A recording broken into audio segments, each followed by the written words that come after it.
The Empire had conquered 17 star systems in 300 years. Their fleet numbered in the millions. Their soldiers were bred for combat from birth. Their weapons could crack planets in half. Supreme Commander stood on the bridge of his flagship, the Eternal Dominion, and watched the blue marble called Earth spinning slowly in the void. He had studied these creatures called humans for exactly 47 standard cycles. He had analyzed their broadcasts, their history, their primitive technology. He had concluded that this would be the easiest conquest of his long career.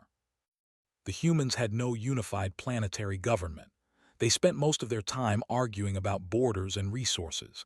They had only recently discovered faster-than-light travel. Their weapons were chemical-based, laughably primitive compared to plasma technology.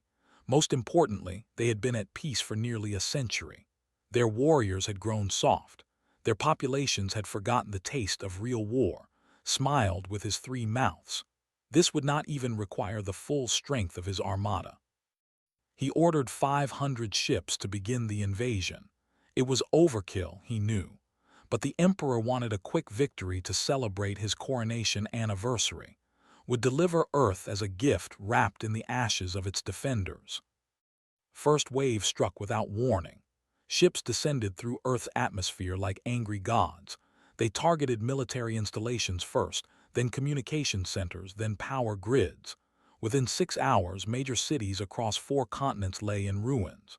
The humans scrambled like insects whose nest had been kicked. Their response was exactly what had predicted: confusion, panic, disorganized resistance. Some of their aircraft rose to meet the invasion and were swatted from the sky like gnats.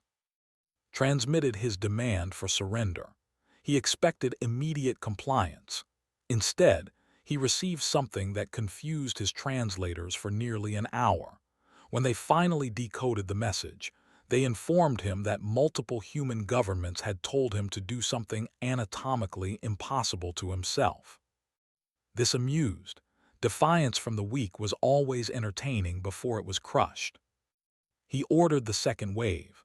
Ground forces now. 50,000 warriors in their powered armor descended on population centers with orders to establish control through absolute terror. They killed indiscriminately at first, as was standard protocol. Fear was the quickest path to submission. The soldiers marched through streets, burning everything, shooting everything that moved. Then something unexpected happened. The humans started fighting back. Not with their militaries, which had been effectively neutralized. Not with their governments, which had been decapitated. The civilians fought back. Old men who had not held weapons in decades retrieved ancient rifles from their closets. Young people manufactured explosives in basement laboratories. Farmers drove tractors loaded with fuel into checkpoints. A grandmother in a place called Texas killed 7 soldiers with a shotgun before they finally stopped her. Received reports of these incidents with growing irritation. Resistance was expected. All conquered species resisted initially. But this was different. The humans were not fighting to survive. They were fighting with something else entirely, something his analysts could not quantify. One of his intelligence officers, a young female named Veeler, presented her findings with visible concern. She had been studying human history more deeply than the initial surveys. What she found disturbed her greatly. These creatures, she explained, had spent their entire evolutionary history at war, not just with other species, but with themselves. They had developed thousands of methods to kill each other over millions of years. They had industrialized death. They had refined slaughter into an art form. Every generation of humans had produced warriors who passed their knowledge to the next generation. The century of peace had observed was an anomaly, a brief pause in an endless river of blood. The humans had not forgotten how to fight. They had simply been waiting for a reason to remember.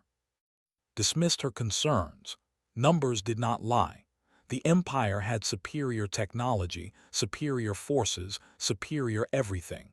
No amount of primitive aggression could overcome these advantages. He was wrong. Within 2 weeks, the ground invasion had stalled completely. Human resistance cells operated with terrifying efficiency. They struck without warning and vanished like ghosts. They turned everyday objects into weapons. They showed no fear of death. Soldiers began reporting a strange phenomenon.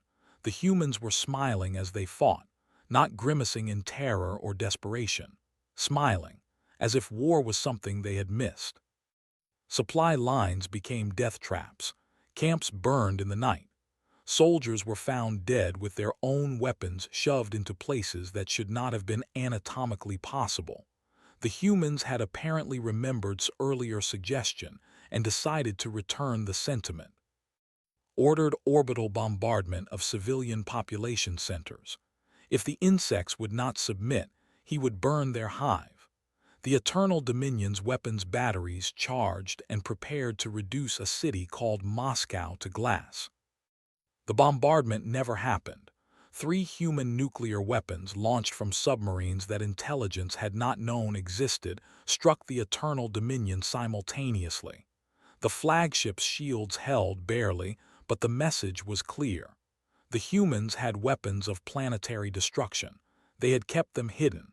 They were willing to use them. Felt something he had not felt in 200 years of conquest: fear. More reports flooded in. Human scientists had captured plasma weapons and reverse-engineered them in days. Human hackers had infiltrated communication networks and were broadcasting propaganda to every ship in the fleet. Human pilots, flying patched-together spacecraft held together with wire and prayer, were engaging fighters and winning through sheer audacity and complete disregard for their own survival. The Empire had awakened something ancient in humanity, something that had slumbered beneath centuries of civilization and comfort. The warfare instincts that had made humans the apex predators of their world were fully active now, and they were hungry. Finally understood Wheeler's warnings. The humans did not fight like other species. Other species fought for territory or resources or survival. Humans fought because it was encoded into their very souls. They fought with creativity and cruelty in equal measure. They fought even when winning was impossible because surrender simply did not occur to them as an option. He ordered a full retreat. The Emperor would be furious, but was more concerned with survival than politics. His fleet began pulling back from Earth's orbit. They were too slow. The humans had somehow contacted other species the Empire had conquered.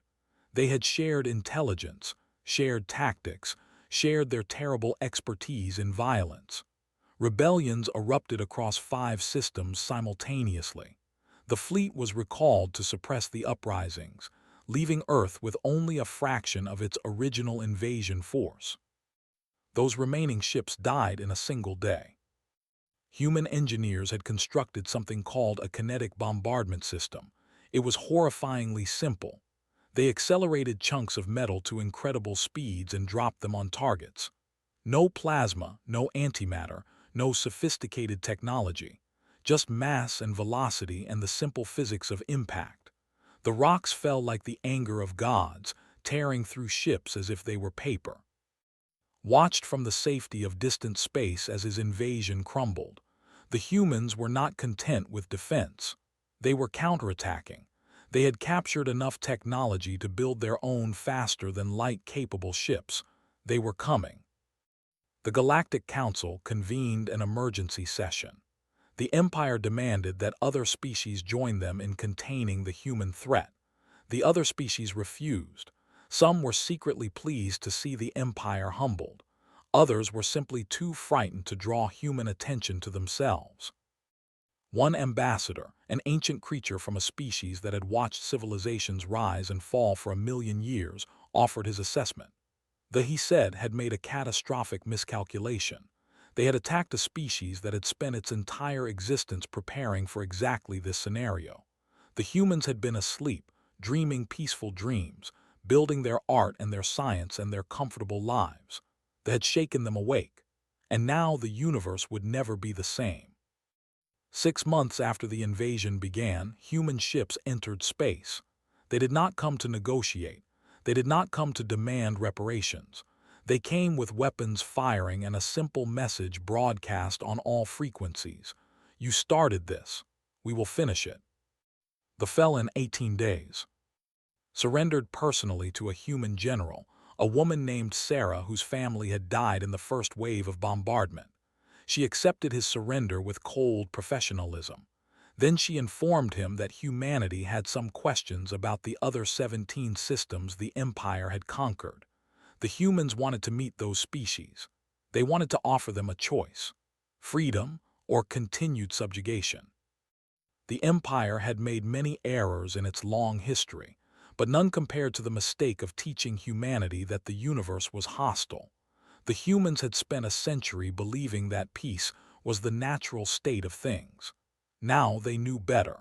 Now they understood that the galaxy was full of predators, and humanity had decided to become the biggest predator of all. Within a decade, human influence spread across 30 star systems. They did not conquer like the Had. They offered alliances instead, protection in exchange for cooperation, trade instead of tribute. But everyone understood what lay beneath the friendly words. The humans could have destroyed them all. They chose not to, for now. The Galactic Council eventually admitted humanity as a full member species. The vote was unanimous. No one wanted to risk offending the newcomers. Ancient species who had looked down on younger civilizations for now treated human ambassadors with careful respect. Spent his remaining years in a human prison writing his memoirs. He titled them simply The Miscalculation. In his final chapter, he offered advice to any species foolish enough to consider invading Earth. Do not, he wrote, do not wake the sleeping predator. Do not remind humans what they are. Let them dream their peaceful dreams. Let them build their art and raise their children and pretend that war is behind them, because if you disturb their sleep, they will rise. And they will not stop until everything you love is ash and memory. The book became required reading in military academies across the galaxy. Its warning was simple and absolute. Some species, it taught, should not be provoked. Some instincts, once awakened, could not be put back to sleep. Humanity smiled at the galaxy now. They traded and explored and made friends among the stars. But everyone who looked into human eyes could see something lurking in the depths, something patient and hungry and older than civilization. The predator was awake, and it would never sleep again.